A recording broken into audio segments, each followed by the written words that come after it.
mosquitoes of CRAB Cay.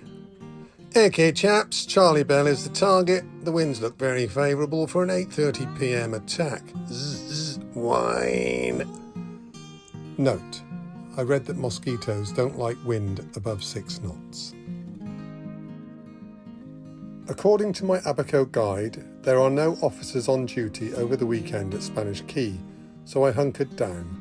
The weather was on the blowy side, with other boats taking refuge in the harbour. One boat ran up on the shallow spot and was stuck for several hours. I took the time to do little jobs on the boat and to work on this journal. I didn't leave the boat, as Spanish Cay should be my first landfall for clearing in. Note: while anchored at CRAB Cay, a strange-looking wasp that resembles some kind of American stealth fighter plane seemed very keen on setting up shop on the boat. Could someone please explain how something that can't weigh more than 1/10 of a gram can fly with ease into a 20-knot wind? Let me rest for a while on that fair vessel. Perhaps I shall build a home, perchance start a commune. I shall call it the Charlie Bell Hives.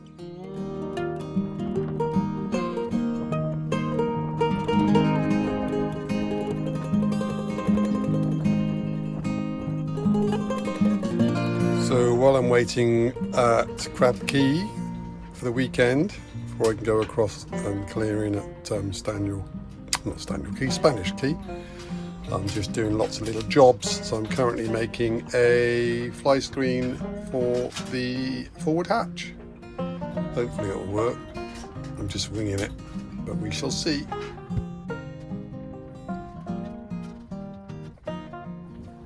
The wind's laying down a bit. Hopefully it's not the calm before the storm. Anyway, time for tea. Not Irish coffee, but tea. Very English, you know. 5 boats they've been anchored out there during the bit of the blow. It was only 20 knots.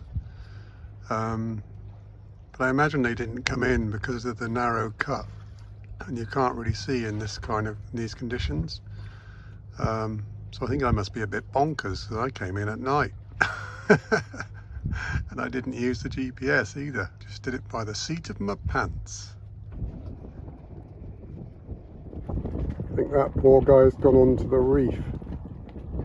A few of them started to venture in, and he was coming in, and I could see he's up on his side, so it doesn't look good. Yeah, look at him tipping over. That's not good.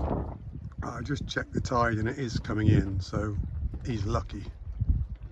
He should get lifted off it's going to be a few hours by the looks of it. And he's got to hope there's going to be no strong winds and wave action, because he'll get battered. Yeah, he's on this shoal just here, because you have to kind of come in and curve around, come through this channel and in.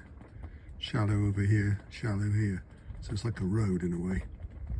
So I was taking a bit of a chance in the dark, but I'm quite good with my spatial awareness, so I never saw less than 15 feet coming in, and only draw 4, and where I've anchored now I'm in about 10 feet.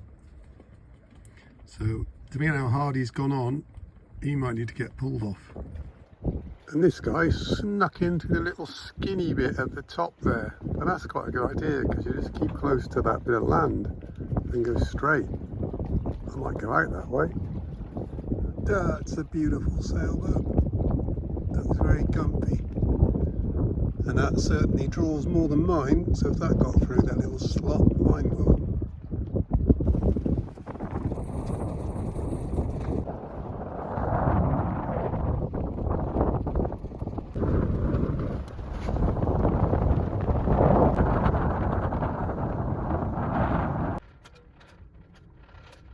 A little warning to anyone thinking of buying some of these hot cinnamon chewy things: don't. They actually do burn your mouth. I had some a few weeks ago, and I thought I'd burnt my mouth the next day, and I thought I couldn't remember eating anything hot. So I thought, I'm going to check. I suddenly thought the only thing I could think of was these. So I had one yesterday, just one. And now the entire inside of my palate and tongue feel like the sensation of being burnt. And it lasts for quite a few days. That can't be right. So do not buy Wiley Wallaby hot cinnamon.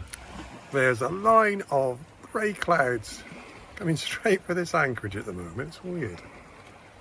We seem to be attracting it all.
Watching Game of Thrones in the Bahamas. It's all very exciting anyway.